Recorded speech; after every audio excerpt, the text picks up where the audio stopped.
Hello everyone, welcome to the latest episode of the Shed End View podcast.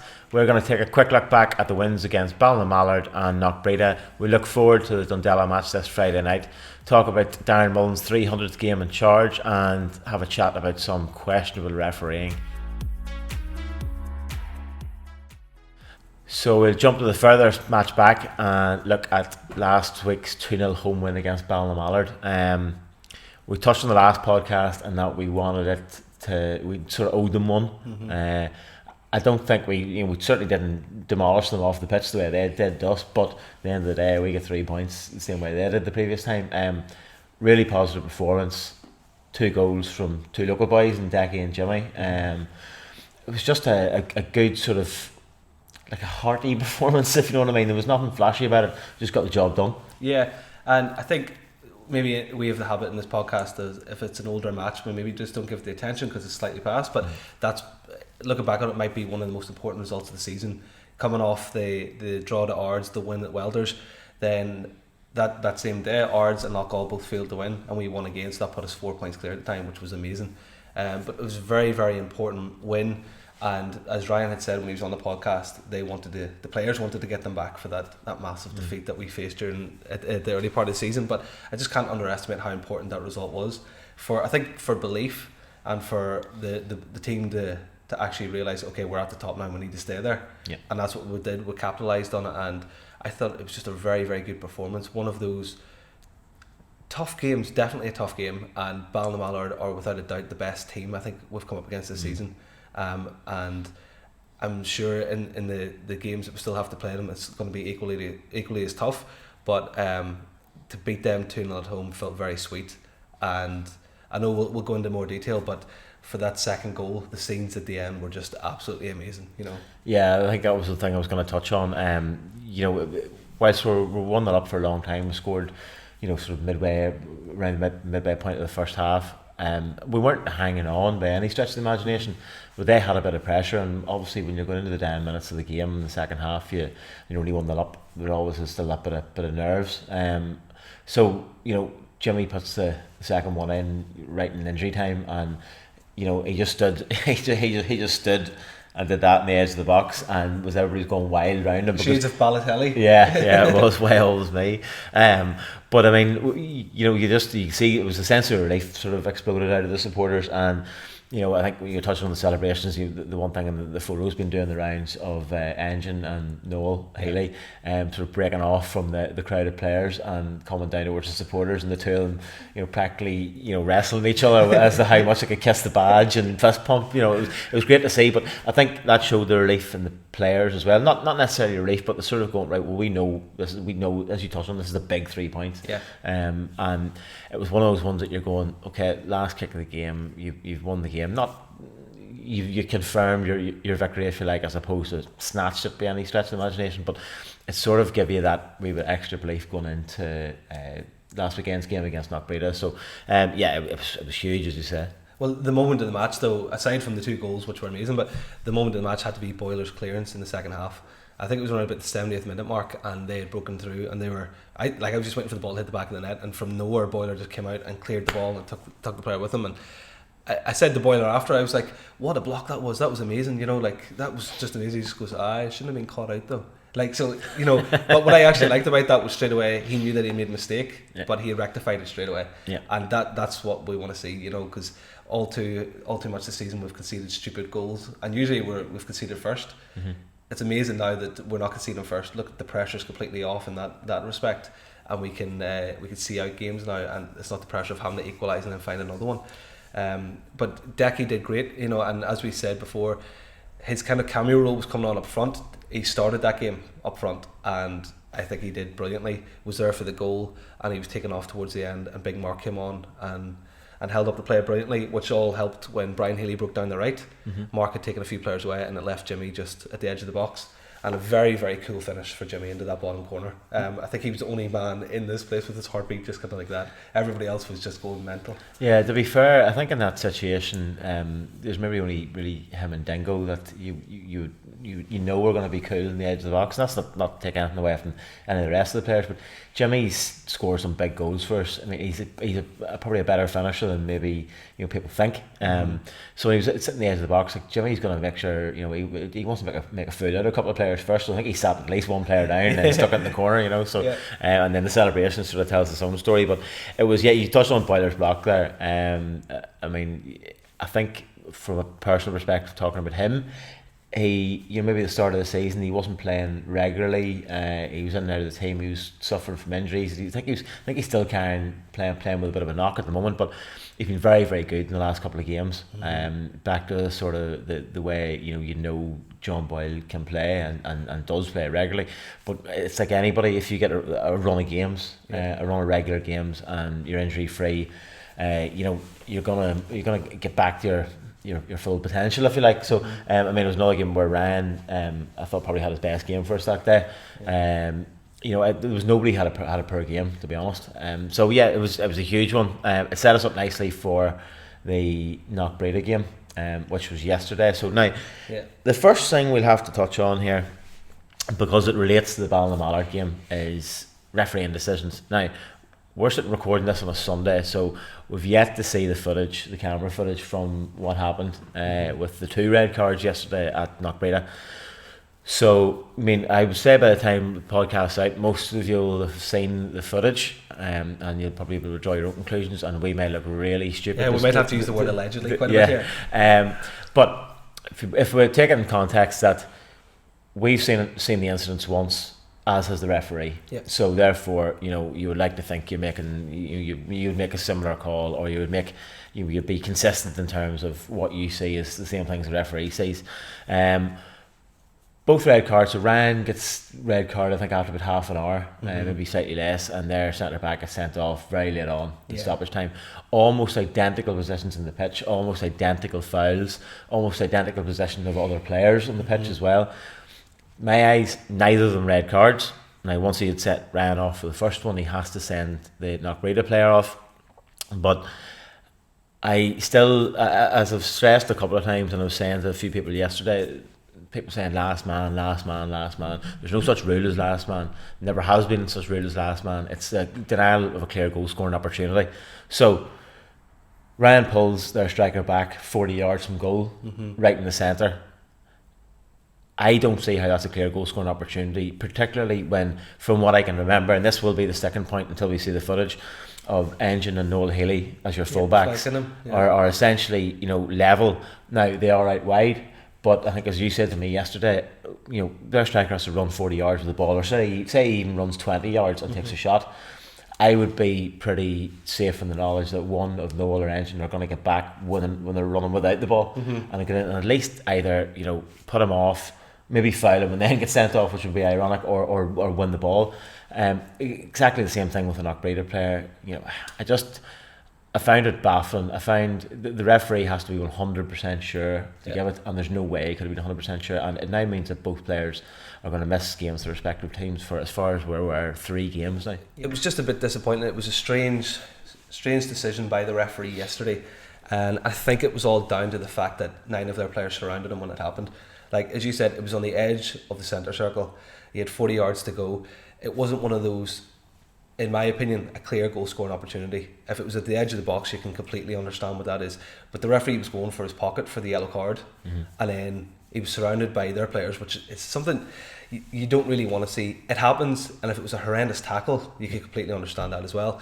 But he goes for the red card and sends Ryan off, and everyone's just bewildered then. And they actually celebrate the fact that he got sent off. So it's obviously something that maybe they had targeted. But like, Ryan pulled his shirt back. It wasn't like he didn't trip him up, he didn't kick him, there was no kind of knee-high challenge. It wasn't even that he pulled his shirt, he sort of had his arms round him, as opposed to, if you had been trying to run away and Ryan had been holding his shirt back, I could have seen it. It was sort of like, when a long ball's played up and the 2 players are jostling for it, and I mean, all defenders do it, they have their arms sort of over or around, trying to get jostled for position. So that in itself was sort of a bit strange. Now, I know there was a bit of was a bit of argy-bargy on the touchline between the two dugouts, and I know there was some unsavoury things that were said by the opposition, and I believe somebody's getting punished for it, and it was a bit disrespectful in the extreme. One of their assistant manager, I think, went to go and hug Ryan after trying to get him sent off, which is it's well, let's call it what it is, pathetic. For such a good club and such nice people, I think it's really, you guys let himself down a bagful there, but that's only the tip of the iceberg from what we're led to believe. But the reason I was relating that to the Ballymallard game, the decision was, if for anybody who was at the Ballymallard game, they'll remember this one. I think we're about 20 minutes to go, maybe less, and Dingo's just outside the box, is pulled to the ground, and he's going clean through, and you're going, it's a red card all day long. Now we didn't surround the referee, and you know what, maybe we should do. That Ballymallard player gets a yellow card. I don't like to see anybody sent off, but if rules are rules, you get sent off. If we go back and look at the footage of the Knockbreda game whenever it comes out and after we've recorded, then we'll gladly hold our hands up and say, you know what, we're wrong, referee made the right decision, and apologise to Evan Boyce. I'll be honest with you, I don't think we're going to need to be in a position to do that, because I just think it was poor refereeing. He's a Premiership referee. They make things so difficult for themselves so often. He's ended up sending off 2 players there, and then has to justify it in his referee's report, when really a yellow card would have sufficed for each, and there would be nothing more said about it. Yeah, and I think this is the thing as well, is like, whenever you win, I think it's fair to come out and criticise referees. If we had lost that game yesterday or drawn it 0-0 after being down to 10 men, we sound sore, because we're like, oh, we got a player sent off. Once you win games, this is your opportunity to actually come out and say what you think is wrong with that referee, and because we still won, we're not sore. It didn't have any say on the result, but I thought it was pathetic yesterday, to be honest. And the biggest shock that I had was, like, his linesman the whole game stood with their flags by their sides, even for offside. It seemed to be he was making all the decisions. And you're an assistant referee. You're assisting that referee to make decisions, and helping him is what you're supposed to be doing. And for the sending off, the referee, the linesman stood and didn't even wave his flag once, so he didn't think it was a red card.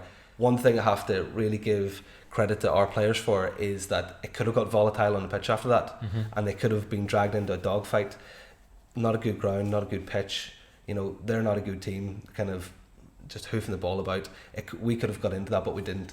Like, we were very disciplined yesterday, and in the past we've seen ourselves kind of slip into that, and particularly facing Belfast teams in cups, we end up fighting them, which is not what we needed to do yesterday. And I just have to really say to the players, well done for sticking to the game plan. And straight away, just before half time, Thielen scores, and I kind of thought, well, it doesn't matter, I think we're going to be safe now. But that could have gone either way yesterday, and again, it was just down to bad refereeing.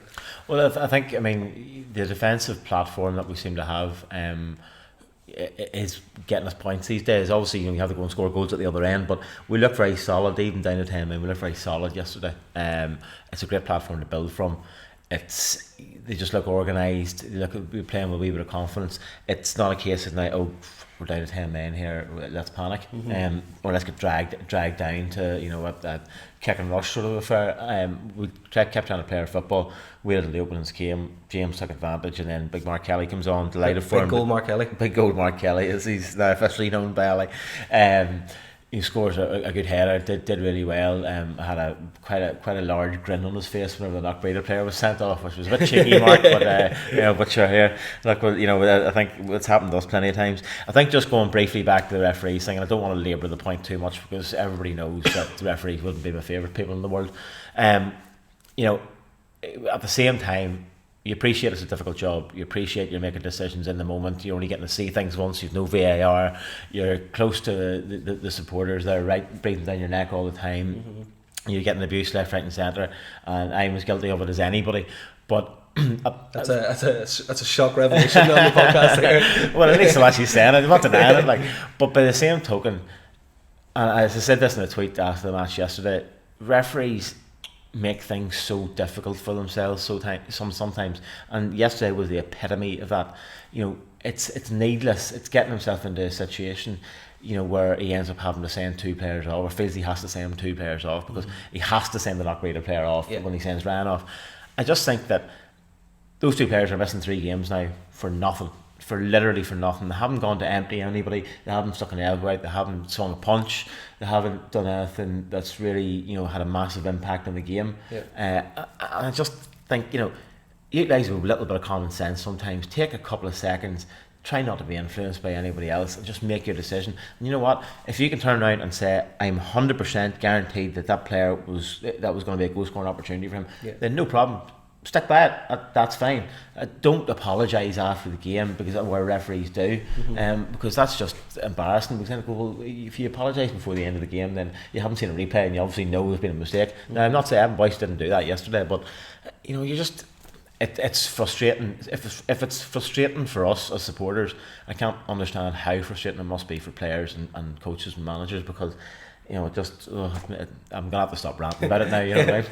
Yeah, well, look, it is that league, and it's something we've been complaining about for years. There's the Premiership as well. It happens in the Premiership. It does, surely. But it's something we've been complaining about for years, and you see decisions. But yesterday was just one of those bewildering moments where you're standing at a game thinking, how the hell are we down to 10 men here when with an hour plus of the game still to play?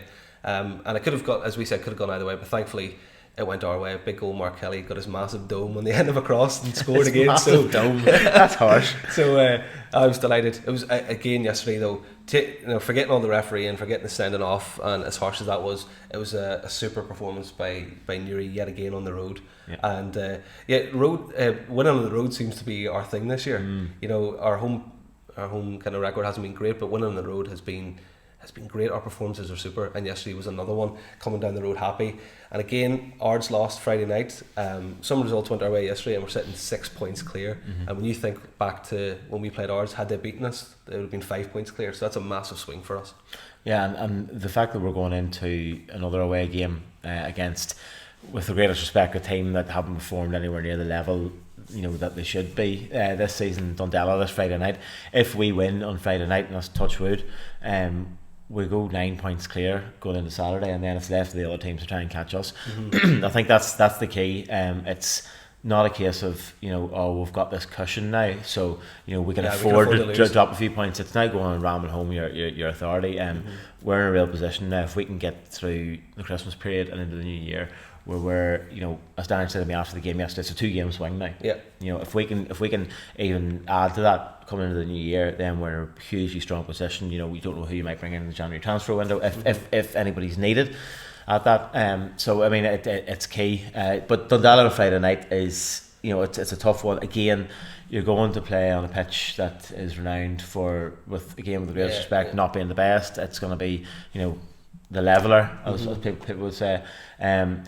The key thing is, every time we scored first this season, we haven't lost. When we were going through a bad run, which was still pretty fresh in the memory, we were conceding goals first and then having to play catch up, and sometimes we're conceding 2 and having to play catch up, and it's a difficult job, but it puts a lot of pressure on players, and players make mistakes, and then you start losing any sort of semblance of a game plan. So if we can score first on Friday night, then it'll go a long way to us getting 3 points. And to be quite honest, if we score first in the 91st minute, I don't really care. Yeah, you take it now. And I think one of the things as well we need to look at is the luxury of being able to play once a week at the minute too, which is massive for the players because they're well rested come the weekend. But also the fact that we've had such a good autumn weather-wise, that the pitch has been holding up greatly, and we're still able to play our football. So it's kind of like get the points while we can, because God knows what's going to happen the minute the winter comes and matches are postponed for pitches flooding and for freezing. It's going to be, that's kind of when teams catch up on you, then you have 2 games in hand. So at this point it's like build that lead, and then we have that kind of that lead to work on over the Christmas period, because I think after Christmas and the Irish League starts, you get a few more games coming up and the schedule starts to get busier, so it's good. I think everything's been working well at the minute. I think the other key thing was just in terms of a tactical perspective, once Ryan gets sent off against Knockbreda, we didn't have to substitute somebody else to bring somebody else on. We were able to drop Fra Brennan straight back in the centre back and play a 3 in midfield and play Decky and James up front. John McGovern sort of dropped a little bit deeper, and it just made us more compact, and we weren't having to move people out of position a whole lot, so that there was a bit of a sort of a fluidity to it, where it wasn't sort of stressing anybody out, and it made a massive difference. We were able to make changes later on. One thing we talked about on the way home yesterday from the game was John himself, who I thought was very good for the under 21s the other night when he came on, and probably was unfortunate not to start against Malta.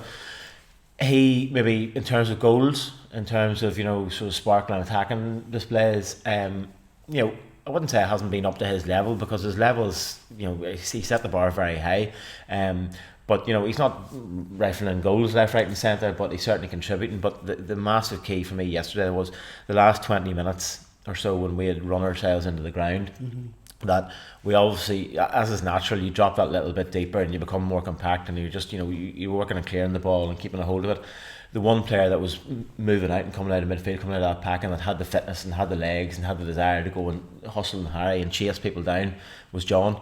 And I thought from that aspect he was absolutely fantastic in the last 20 minutes. He really made a big difference to us, because they didn't like whenever there was somebody chasing them down, and especially somebody as strong and quick the way he is. So it made it sort of a little bit handier for everybody else. I think maybe that part of his game sort of can sometimes go unrecognised, because we expect him to jump past 5 people and flick it in with a backheel volley from 30 yards. Because we've seen him do it. Yeah. So but I mean, all round, as you touched on, a team performance, it was super. The last 3 team performances have been excellent. We've managed the games really, really well, and it's going to take a case of that again on Friday night, I think. Regardless of when we score, if we score, we need, if we're as organised as we have been the last 3 games, then it'll go a long way into getting us a positive result. Definitely, and it's an exciting league this year, so it's just great to see how it's unfolding, and everything's so close between 2nd to 8th. I think there's 6 points, so yeah, it's just a super league. So the other thing that we touched on at the top of the programme that we were going to speak about was the Ballymallard game marked Darren Mullen's 300th game in charge of the club. Luckily in that time he hasn't aged one bit, hasn't got any more grey hairs, his nose is still the same size, he doesn't look any more Ali's looking around and going, we can have to edit that out, but I said no, leave it in. I think in terms of, obviously, everybody knows the history of Darren with the club and what he's done.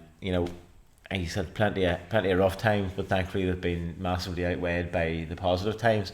300 games at any one club is 300 games in your career is a massive achievement. Yeah. But to do it at one club, and it's huge. Then on top of that, to take the club from where we started out to where we are now, and to be quite honest, where we look like we could go, is huge. I mean, I think the club's massively indebted to him. So. Yeah, I don't want to. I got all my compliments out of the way in that last podcast, but for Husey, Darren, just in case you're watching. So I can only go so far. So well done, congratulations, blah blah blah. 300 games. I'd say 300 years. It probably feels like it. But 300 games, 8 years, and 4 promotions. I think that just says it all, doesn't it? So it was nice to mark it, and probably the game summed up his time here. Was like not easy, but we got there in the end. Yeah. So, and to be fair, 300 games, 8 years, 4 promotions, and still on the 1 marriage. So that's quite the achievement. Fair play to Anne, more so than anything else. But I mean, I think it's, everybody knows what Darren means to this club, and to be fair, it's flipped as well, because what the club means to Darren. He definitely fostered a good team spirit and a real link with the supporters. So folks, that'll do us for this week's podcast. A short and sweet one. We'll be back with a full podcast, including guests, in the next fortnight. Thanks very much, and we'll see you all at Dundela on Friday night. And we're also near 100 subscribers as well. I think we're in the mid-80s, so make sure to like and subscribe, because once we hit 100 we're doing a giveaway. Yeah, and we look pretty stupid when we don't have 100 subscribers, to be honest, folks, so please help us out.